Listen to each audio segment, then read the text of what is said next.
obrigado em primeiro lugar pelo convite, António Carvalho, e a todos, por iniciar com esta síntese, que é a propósito desta exposição da Quinta do Roxinol, mas que no fundo o que me foi pedido e com muito gosto o faço, é uma, digamos, uma explicação mais global, embora em 10, 15 minutos no máximo, da lógica que esta exposição, até agora foi a última, mas presidiu a todo este ciclo, e faço com muito gosto e pela primeira vez. E, portanto, o que vos vou apresentar é alguns dados o mais possível quantificados, estatísticos, para que possamos enquadrar numa perspectiva mais ampla a exposição de parceria que nós fizemos sobre a Olaria Romana da Quinta do Roxinol. Estas datas que aparecem já aqui neste primeiro slide, de 1996 e 2011, não são nada cabalísticas, é apenas porque é o período de mandato meu e deste próprio ciclo, que na realidade não começou em 96, mas em 97, mas foi concebido por mim a partir do momento em que assumi as funções de direção do Museu Nacional de Arqueologia. Bom, e neste período, entre 96 e 97, fizeram-se no Museu Nacional de Arqueologia 75 exposições. Uma média de 5 exposições por ano. Houve anos em que foi menos, houve anos em que foi mais. Não conto nestas 75 aquelas que foram feitas ou no exterior do museu, embora com representação importante do museu, nem sequer aquelas em que o museu apenas emprestou coleções, isso então, mas em que não teve a responsabilidade do guião científico, mas outras em que teve a responsabilidade do guião científico, exceto uma ou outra, não são aqui contadas. Por exemplo, há uma que no Brasil teve mais de 1 milhão de visitantes, foi a Lusa, matriz portuguesa, e que não está aqui incluída nestas 75. Também não está incluídas algumas exposições, aliás bastantes, de natureza mais documental, educativa, de relação com as escolas, com o trabalho educativo, com as comunidades educativas. Portanto, estas 75 exposições dizem respeito a exposições que se encontram registadas no site do Museu Nacional de Arqueologia. E neste âmbito de 75, eu, neste quadro, que é apenas, não vos vou apresentar a 75, não direi aqui tempo, mas os dados estatísticos existem para seu tempo e na altura própria, e quando for oportuno, o poder fazer. Eu retive 3 grandes tipos de exposições. Exposições apenas do Museu Nacional de Arqueologia, correspondem a linhas diferentes de política expositiva do museu. Exposições apenas do Museu Nacional de Arqueologia, divididas em 2 partes, síntese nacionais e outras. Exposições em cooperação nacional, divididas em 2 partes, cooperação com entidades locais, não só municipais, mas normalmente municipais, mas de âmbito local ou regional. E exposições de cooperação internacional, também aí cooperação oficial com embaixadas, com institutos ou outras. E depois os períodos pré-história, arqueologia pré-histórica, arqueologia de épocas históricas, etnografia, outras. Bom, eu avanço, isto é só para dar ideia de que existe um universo ainda maior do que aquele que hoje tratamos e que se representa por estes números. Nestes anos que eu indiquei, nas 75 exposições, 43% foram de cooperação nacional, foi o maior grupo, 35% foram iniciativas apenas do Museu Nacional de Arqueologia e 21% de cooperação internacional. Portanto, vejam a importância das iniciativas de cooperação nacional que se fizeram no Museu Nacional de Arqueologia. Destas, podíamos desdobrar, as de cooperação local, nacional, quero dizer, a maior parte foram de cooperação local, regional, e entre elas, que é aquela barra vermelha, protocolos, no âmbito de protocolos estabelecidos para o efeito, e depois outras, as sínteses nacionais, as outras no plano de organização só do Museu Nacional de Arqueologia, e finalmente, aquela mais em lilás, cooperação oficial e outras no domínio da cooperação internacional.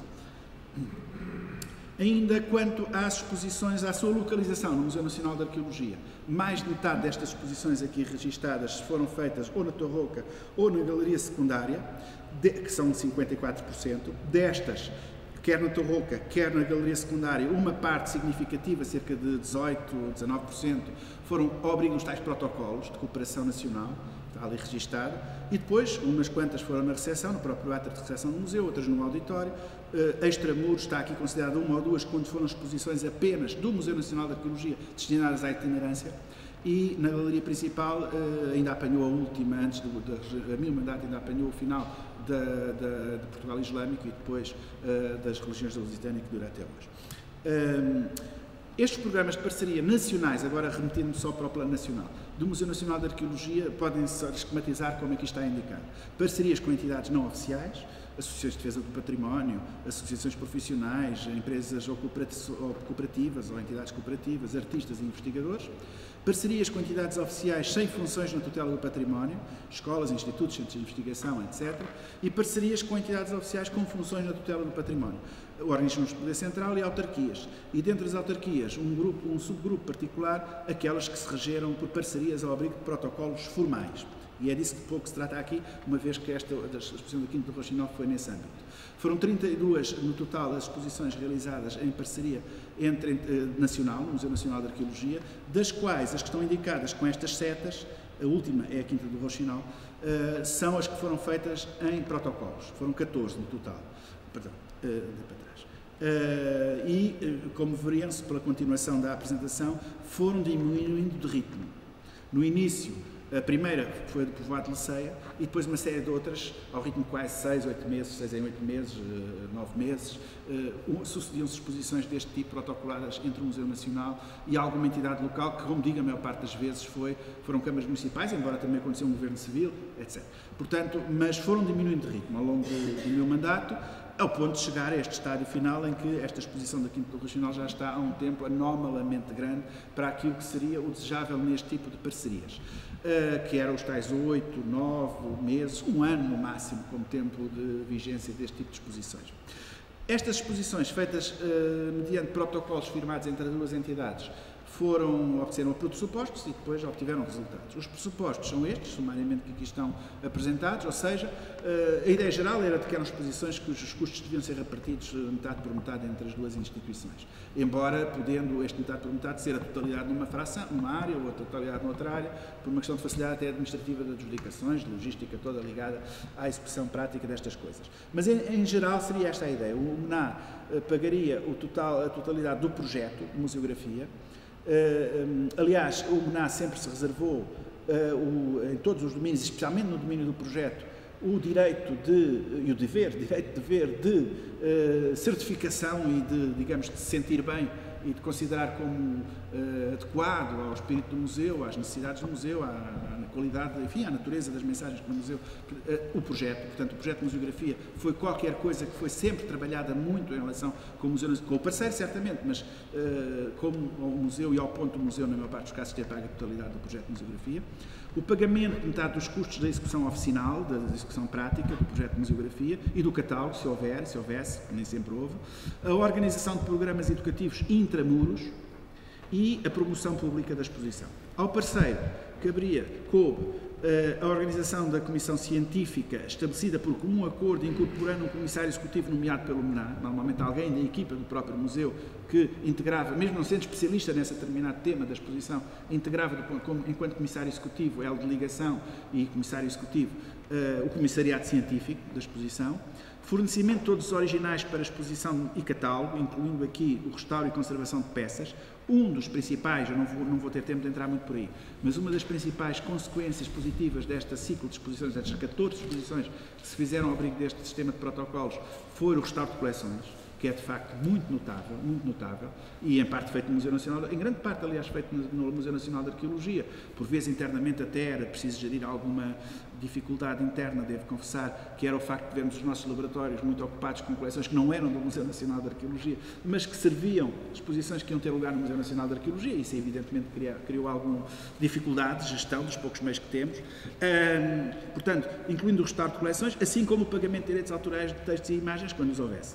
O design gráfico da exposição e do catálogo, o pagamento de metade dos custos da execução oficinal do projeto e a organização de programas educativos extramuros ou qualquer outro tipo de programas de animação cultural de extramuros. Ou intramuros, mas em ocasiões festivas especiais. Resultados. Que me parece que é legítimo, no meu ponto de vista, apresentar passados estes anos todos. Do lado do Museu Nacional de Arqueologia, a revitalização, eu diria mesmo a redefinição do conceito de Museu Nacional, da função e do conceito de Museu Nacional, através da divulgação de patrimónios locais, muitas vezes de descoberta recente e pouco conhecidos no âmbito nacional. A projeção como instituição prestigiada do próprio Museu Nacional, onde vale a pena estar representado, inclusive através de amostragens significativas de acervos locais, postas ao serviço de mensagens globais em exposições de base de caráter permanente. Quer dizer, esta exposição aqui tem caráter temporário, mas a exposição como potencial fica para poder ser utilizado depois, e em muitos casos foi o caso em alguns casos. O contributo para a formação de elites esclarecidas, demonstrando-lhes que no mundo dos museus existem efetivamente ambos campos de convergência e vantagem mútua, onde temos tudo a ganhar com a promoção da simbiose entre os planos nacional, regional e local, posta ao serviço de um conceito solidário e humanista de cultura e de país. E, portanto, este era o objetivo máximo, estratégico máximo do Museu Nacional de Arqueologia. Contribuir para a formação num fundo de cidadania e de elites esclarecidas, não é? E, através delas, de cidadania. Finalmente, por outro lado, como resultados do lado dos nossos parceiros, que nós também pensamos que, e estamos em condições, haverá outros, mas destes poder avaliar e apresentar. A apresentação de patrimónios locais, talvez pouco conhecidos, num dos mais nobres espaços históricos e turísticos portugueses, o Mosteiro dos Jerónimos, potenciando assim muitíssimo a sua visibilidade e ulterior visita aos seus concelhos de origem. Em algumas das exposições, já efetuadas, chegaram-se a organizar programas regulares de visita a esses locais, com inscrição dos visitantes e partida e regresso ao MNAC, quando havia proximidade. Por exemplo, para a visita ao Castro de Leceia, havia programas, houve durante, se não estou em erro, toda a exposição, a maior parte da exposição, aos fins de semana, um autocarro da Câmara Municipal de Oeiras que partia do museu e a Oeiras visitava o Castro de Leceia e depois voltava para o museu. E depois da exposição aqui terminada deu origem a um núcleo de exposição, um núcleo museológico, na fábrica de pólvora de Barcarena, sobre o Castro de Leceia.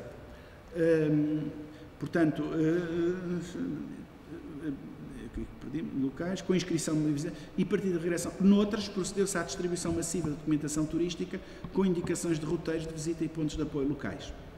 As exposições contratadas com o MNA funcionam quase sempre como poderosos elementos catalisadores do desenvolvimento da museologia e da arqueologia locais, em certos casos até da criação de estruturas novas, da consolidação de quadros de pessoal, da afetação de recursos, da conservação e restauro de coleções, etc. Estas exposições, a partir de um determinado momento, eu não tinha até no início essa percepção completa, mas percebi, a partir de um determinado momento, que tinham também um efeito muito importante catalisador a nível local. E começaram-se a somar, aliás, nunca houve dificuldade em encontrar o seguinte, o parceiro seguinte, o parceiro seguinte, o parceiro seguinte, porque já faziam bicha, digo ainda a antiga portuguesa, ou fila, se quiser, porque via-se as vantagens que havia. Num caso era porque uns colegas nossos que tinham feito uma escavação recente num determinado sítio e que santos de casa não fazem milagres, não conseguiam localmente mostrar o quão importante aquilo era. Noutros casos era um museu que estava prometido há tempos a requalificação ou a criação e que o mostrar aqui, o testar até aqui linguagens expositivas, podia ser interessante para um novo futuro museu, até com Cascais, isso aconteceu, e portanto não é só municípios mais rurais ou do interior, diria assim, outros cosmopolitas, muito cosmopolitas, aproveitaram esta simbiose de colaboração. Está aqui o António Carvalho, foi o único concelho do país que teve ao mesmo tempo duas exposições destas no Museu Nacional de Arqueologia. Parecia que o museu quase nesse momento estava alugado a Cascais num determinado momento. E portanto o restauro de coleções, como vos disse, tudo isso, os quadros de pessoal, a consolidação de departamentos, de setores próprios de museus e de arqueologia em câmaras municipais, tudo isso acho que foi positivo. Não está aqui indicado, não teria tempo para isso, mas tenho esses dados também, onde é que se fez um museu novo, onde é que se reformulou um museu novo, as exposições que foram reformuladas, e chegou a haver casos, já disse em privado no outro dia na reunião preparatória desta que tivemos, casos absolutamente mais sui generis, como por exemplo com Famalicão, em que depois da exposição e face ao grande balneário Castrejo, que aqui foi feito em granito, que aliás estragou a calçada toda aí em frente aos Jerónimos, a calçada parecia de plástico, parecia de lama, quando os blocos de granito começaram a andar por cima, não é? E era muito bonito ver o granito dentro do calcário, devo dizer, o norte dentro do sul, se quiser ser dessa maneira, e depois aquele balneário, que inicialmente era para um museu monográfico, etc., os poderes locais muitas vezes não têm consistência de longo prazo que se desejaria, etc., etc. Conclusão, acabou por ser um equipamento urbano mobiliar, uma das grandes rotundas urbanas de Famalicão, um balneário Castrejo. Portanto, enfim, Deus escreve dinheiro direito por linhas tortas, ou não sei, ou são muitos os desígnios do Senhor e nós insondáveis, não é? Portanto, enfim, o que interessa é que me parece, embora evidentemente que elogio em boca própria é vitupério, não quero entrar por aí, mas parece-me que este tipo de ciclo de cooperação entre o nacional e o local cumpriu plenamente os seus objetivos, quer ao nível local, quer ao nível nacional, quer ao nível local, e, na minha opinião, deveria se manter. Eu até atribuo um certo decréscimo que houve nos últimos anos de visitantes ao Museu Nacional de Arqueologia pelo facto deste tipo de ciclo não se ter consistentemente continuado. E não é, evidentemente, não estou a referir ao último ano, ao mandato do António Carvalho, porque já vem de mim, não é? Não se ter conseguido manter. O Museu Nacional de Arqueologia, quando eu tomei conta da direção, era o sexto, sétimo museu mais visitado da rede do Ministério da Cultura, chegou a ser o segundo, só tendo os Coches à frente e mais visitado que o Museu Nacional de Arte Antiga, por exemplo, para dar uma referência, que é muito comum dar-se também, e houve um decréscimo nos últimos anos, 3, 4 anos, 2, 3 anos, começou a decrescer, e isso, eu penso, tem muitíssimo a ver com a falta de oferta expositiva regular, recorrente, novidade, e desta relação entre o local e o nacional, que este ciclo concretizou.